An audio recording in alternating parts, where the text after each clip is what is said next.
እስቲ በጌታ ሥራ በየትኛው ታስተባብላለህ? ሰላም ቤተሰቦች ሁሉ መልካም፣ ሰላም ወንድሜ ሁሉ ሰላም አለን። ዛሬ እስቲ ስለማይቀላቀሉት ባህሮች እናያለን።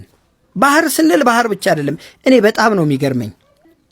ለምሳሌ አትላንቲክና ሜዲትራኒያን አልጅብራ ላይ ይገናኛሉ። ሜዲትራኒያን ሞቃት ነው፣ ጨውም ከፍተኛ አለው። አልጅብራ ላይ ሲገናኙ በአፍሪካ በኩል ሞሮኮ አለች፣ በአውሮፓ በኩል ስፔን አለች። በእነሱ መሃል ነው የሚገናኙት። ውሃዎቹ አይቀላቀሉም። የማይቀላቀሉበት ምክንያት ሳይንሱ እንደሚለው ነው የምነግርህ። የሃይማኖቱን እስቲ የሃይማኖት አባቶች ማብራሪያ ቢሰጡበት ደስ ይለኛል። ምክንያቱም በእስልምና ሃይማኖት መጽሐፍ ላይ የተጻፈ ጉዳይ ስለሆነ ይሄ ነገር ሱረቱ አር-ራህማን ላይ በግልጽ ተቀምጧል።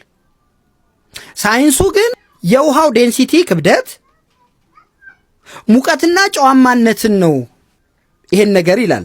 እና አሁን የነገርኩ አትላንቲክና ሜዲትራኒያን ሞቃት ነው፣ የበለጠም ጨው አለው። ጨው ካለ ደግሞ ዴንሲቲው ከፍ ይላል ይላል።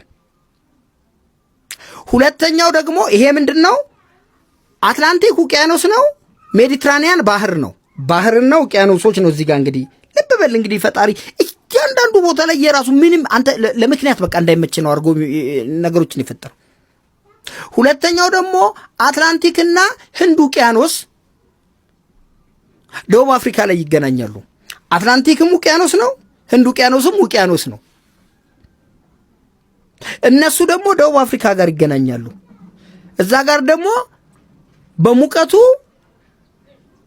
ህንድ ውቅያኖስ ይበልጣል፣ በጨዋማነቱ ደግሞ አትላንቲክ እዛ ጋር ደግሞ ይመራል። ሁለቱ ደግሞ እዛ ጋር እንደዚሁ ሳይቀላቀሉ ይሄዳሉ። ሶስተኛው ደግሞ ትመጣለህ ቀይ ባህርና ኤደን ባህረ ሰላጤ። እነዚህ ደግሞ ሁለቱ ባህሮች ናቸው። ኢማጂን እዛ ጋር ቅድም ምናየን ባህርና ውቅያኖስ፣ ከዛስ ደግሞ ሁለቱ ውቅያኖሶች፣ አሁን ደግሞ ቀይ ባህር ላይ ደግሞ ሁለት ባህሮች፣ እነሱም ደግሞ አይቀላቀሉም።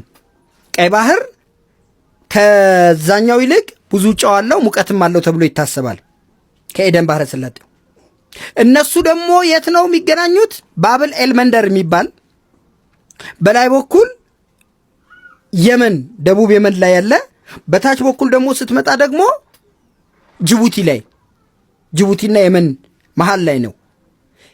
አይገናኙም። በጣም እኮ ነው የሚገርመው። ፎሎ እያደረጋችሁ ነው ቤተሰቦች? ይሄንን ቪዲዮ ከተመቻችሁ የእናንተን ኮመንት አይተን በዩቲዩብ ልንመጣው እንችላለን። ምናልባት እንደ ሰርፕራይዝ ልንሰራው እንችላለን። ዩቲዩብ እስካሁን የለንም፣ ልንከፍት ነው። ይሄ ቪዲዮ ከተመቻችሁ ይሰራልን ካላችሁ ይሄ ይሰራላችኋል። ወይም እስካሁን ከሰራናቸው ውስጥ ደግሞ ይሄኛውን ብትሰራልን የምትሉት ካለ ኮመንት ላይ አስቀምጡልን፣ ቃል እንገባላችኋለን። አሁን ሶስቱን አየን አይደል? አራተኛ ደግሞ አንድ ልጨምርልህ። ብዙ ናቸው ግን እንደወሰ አራተኛው ደግሞ እኔ ደግሞ በጣም የሚገርመኝ አማዞንና አሁንም አትላንቲክ። አማዞን ደግሞ ምንድነው? ወንዝ ነው። ባህርም አይደለም ውቅያኖስም አይደለም። አማዞን ወንዝ ነው። እሱም ደግሞ ከአትላንቲክ ጋር። የሱ ደግሞ በጣም የሚገርም ነገር ለ10 ኪሎ ሜትር በላይ ሳይቀላቀሉ ነው የሚሄዱት። እነዛ ወደ ባህር እንደገና ይሰርጣሉ የሆነ ከሄዱ በኋላ። የዚህ ደግሞ ጭራሽ ለ10 ኪሎ ሜትር በላይ ሳይቀላቀሉ ነው የሚሄዱት። እና በጌታችሁ ሥራ በየትኛው ታስተባብላላችሁ? ምዕራፉ እንደዛ ይላል አንቀጹ ላይ። ለዛ ነው ይሄን ቃል የተጠቀምኩት። እንደሚመቻችሁ ተስፋ አደርጋለሁ። አመሰግናለሁ።